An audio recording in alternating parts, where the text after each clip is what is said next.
अब मैं बात कहना चाहूँगा आज के हालात पे, जो एपिसोड 5-7 महीनों से चल रहा है। मैं आपको उसके दस्तावेज भी दिखाना चाहूँगा, डॉक्यूमेंट्री प्रूफ भी दूंगा कि जैसे अब वीडियो वायरल हुई, कल भी हुई, 3 दिन पहले भी हुई, ये सब कोई अच्छी बातें नहीं थी कि हम देख भी रहे हैं, उनको वायरल भी कर रहे हैं, लड़ाई भी कर रहे हैं, झगड़ा भी कर रहे हैं, तू मैं कर रहे हैं। ये कोई अच्छी प्रथा नहीं है धर्म के काम का। जब हम अयोध्या के मंदिर का इतना बड़ा काम कर सकते हैं हिंदू धर्म की प्रवृत्ति में होने की वजह से, और हम उसमें धर्म में आस्था रखते हैं, हिंदू धर्म में आस्था रखते हैं, तो मंदिर की पवित्रता भी बनाए रखना हमारा ही काम है। कोई दूसरा नहीं आके बनाए रखेगा। कोई दुर्गा मंदिर के स्थान को आके शमशान कहे, ये हमारी प्रवृत्ति में नहीं है। कोई इस मंदिर में आके ये कहे कि मस्जिद बना दी तुमने, ये भी कोई हमारी प्रथा नहीं। आप भी मानते होंगे कि ये शब्द गलत है। आपको अपनी बात कहनी है, बढ़िया तरीके से कहिए, सभ्य तरीके हैं बात करने के, समझौते के, झगड़े को निपटाने के लिए बहुत से रास्ते हैं। जबरदस्ती करना कोई रास्ता नहीं है। मैं अब आपको बता देता हूं जो इशू बना हुआ है। जब ये मंदिर की स्थापना हुई 1990 के आसपास, इसके संचालन के लिए कुछ लोगों ने एक दुर्गा सेवा समिति के नाम से समिति का गठन किया। उसको 1860 के एक्ट में रजिस्टर्ड करवाया Chandigarh registrar firm and society से।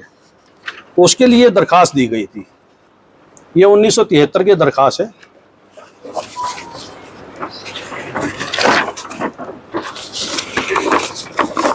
और ये जिस आदमी ने लिखी हुई है अपने हाथ से, जो इसके शब्द लिखे हुए हैं, ड्राफ्टिंग लिखी हुई है, वो 1972-73 का, मैं ये कहता हूं कि आज का PhD भी उसके बराबर नहीं होगा। जो ये ड्राफ्टिंग है बहुत बढ़िया तरीके से उन्होंने लिखा है। ज्ञानचंद जी हैं, जिनके पुत्र क्या नाम है, अजय जी, वो भी मंदिर में अपनी आस्था पूरी रखते हैं। ये उनको रजिस्ट्रेशन सर्टिफिकेट मिला था 1973 में। इस सर्टिफिकेट के लेने के बाद इस संस्था ने आज तक 50 साल में भी कोई एक दस्तावेज इस रजिस्ट्रेशन सोसाइटी एक्ट के तहत जो कानूनन जरूरी हैं उनका पालन नहीं हुआ। उसकी वजह क्या थी कि 1974 में गार्गी जी महाराज आए, 1976 में उन्होंने ऊपर का शिलान्यास किया। एक तरह से उनके प्रभुत्व में आकर सबने उनको ही अपना सोसाइटी मान लिया कि जो महाराज जी कहेंगे, जो स्वामी जी कहेंगे, वो हमारे लिए सर्वोपरि।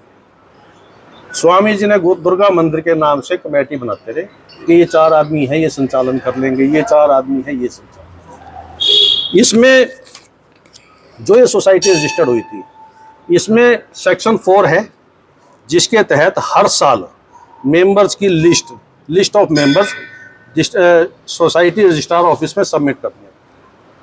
हर साल आपको एनुअल जनरल मीटिंग बुलानी होती है। हर 3 महीने में आपको कार्यकारिणी की मीटिंग बुलानी होती है। आपके बैंक अकाउंट होने चाहिए, रेजुलेशन की कॉपी होनी चाहिए, ऑडिट रिपोर्ट होनी चाहिए। एनुअल जनरल मीटिंग में आपको ऑडिट रिपोर्ट पेश करनी जरूरी है। आज तक 50 साल में भी कोई डॉक्यूमेंट ऐसा ना प्रिपेयर हुआ, ना कोई लिखा गया, ना कोई सबमिट हुआ। और इस बात को, जो मैं नहीं कहना चाहता दूसरा ग्रुप, मैं ये कहना चाहूँगा कि जो हमारे ही भाई हैं वो ये कहते हैं, मानते हैं।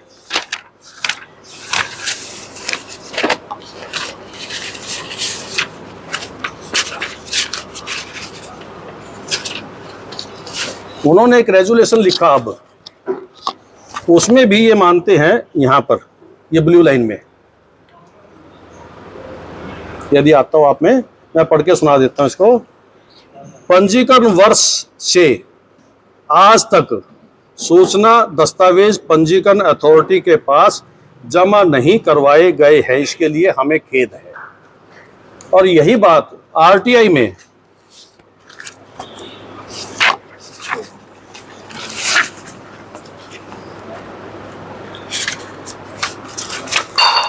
14/1/25 डिस्ट्रिक्ट रजिस्ट्रार से RTI मिली है। किस बारे में मिली है कि इस समिति के बारे में बताया जाए कि इनका रिकॉर्ड क्या है। इसमें लिखा है समिति द्वारा प्रधान द्वारा री रजिस्ट्रेशन करवाते समय ओरिजिनल कागजात कार्यालय में प्रस्तुत नहीं किए।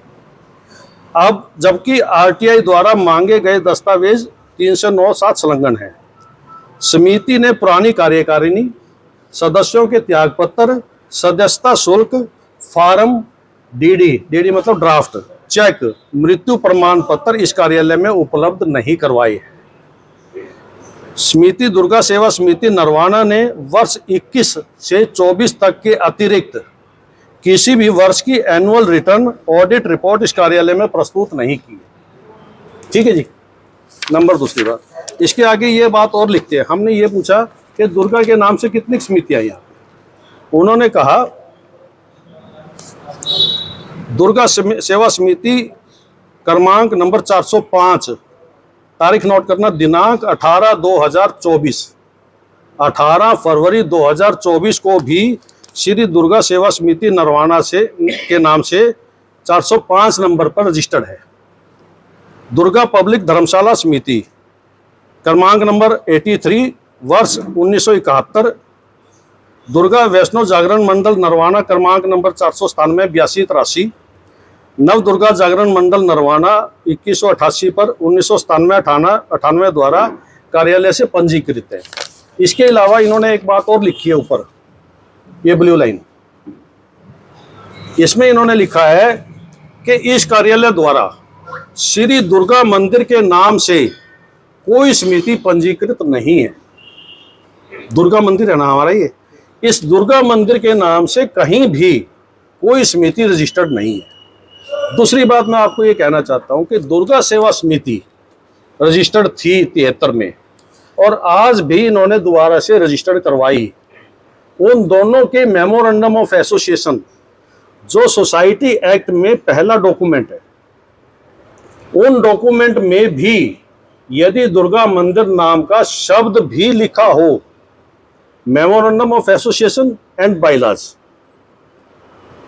दोनों में एम्स एंड ऑब्जेक्ट, हमारी समिति का उद्देश्य क्या है और हमारे ऑब्जेक्ट्स क्या है, उसमें भी यदि दुर्गा मंदिर नाम का शब्द लिखा हो, नरवाना भी छोटा, यदि दुर्गा मंदिर भी लिखा हो, पतराम नगर लिखा हो, बिरबल नगर लिखा हो, कहीं और लिखा हो, तो भी मैं जिम्मेदार, ये डॉक्यूमेंट कहते हैं। दूसरी बात, इसी नाम से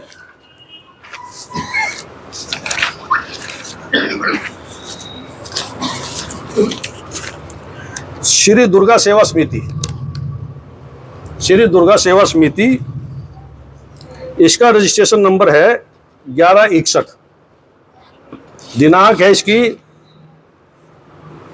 5 सितंबर 2017। ये भी सोसाइटी डिस्ट्रिक्ट रजिस्ट्रार से रजिस्टर्ड है।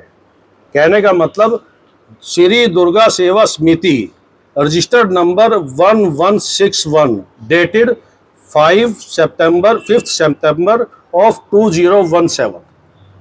क्या ये भी दुर्गा सेवा समिति इस दुर्गा मंदिर की मालिकिन है? यदि दुर्गा के नाम से रखने से ही कोई दुर्गा मंदिर का मालिक बन सकता है तो फिर बहुत सी सोसाइटियां हैं जो दुर्गा के नाम से मैंने आपको पढ़कर सुनाई। दूसरी बात, एक जिक्र और आता है, दुर्गा जागरण मंडल। दुर्गा जागरण मंडल का ये रजिस्ट्रेशन सर्टिफिकेट है, यहां लिखा है दुर्गा जागरण मंडल, दुर्गा जागरण मंडल नरवाना। इसका रजिस्ट्रेशन नंबर है 680, डेट है इसकी 28 दिसंबर ऑफ 2015, 2015 दिसंबर 2015 में ये रजिस्टर्ड हुई, आज से 9 साल पहले। ये आज कहती है कि हमने जागरण करके और इस मंदिर का निर्माण कर दिया। रजिस्टर्ड हो रही है 2015 में। इसका बैंक अकाउंट देख लीजिए कब का है। दुर्गा सेवा समिति जो ये कह रही है कि ये मंदिर हमारा है, उनका बैंक अकाउंट देख लीजिए, बैंक में कोई है भी या नहीं, कब तो छोड़िए कब था या नहीं था, आज से 1 महीने पहले तक भी यदि कोई बैंक अकाउंट हो तो मैं जिम्मेदार। इनकी ऑडिट रिपोर्ट क्या कहती है? इनकी ऑडिट रिपोर्ट नरेंद्र कुमार के बेटे कमल नरेंद्र एंड कंपनी, ये इनकी ऑडिट रिपोर्ट बनाती है 2021-22-23 में। 31 मार्च 22 की इनकी जो बैलेंस शीट है वो क्या कहती है कि 44,380 रुपये हमारे पास 1 अप्रैल को थे। 24,050 रुपये की हमारी फिक्स असेट्स है। हमने कमाई कोई नहीं की, हमने खर्चा कोई नहीं किया। बैलेंस हमारे पास कैश इन हैंड 13,143 रुपये, ये बैलेंस शीट कह रही है कि 2021-22 में इस समिति ने कोई पैसा, चंदा, दान पात्र कुछ नहीं आया। 23 में क्या कह रहे हैं, वही बात, फिक्स असेट्स 20,422, डेप्रिसिएशन होने के बाद 24,000 से 20,000 रुपये रह गई होगी। कैश इन हैंड 5753 रुपये। No income from any donation और एनी चैरिटी। 2024 में ये कह रही है बैलेंस शीट, फिक्स असेट्स रहेगी इनकी 17,376 रुपये, कैश इन हैंड रहेगा इनका 5863 रुपये।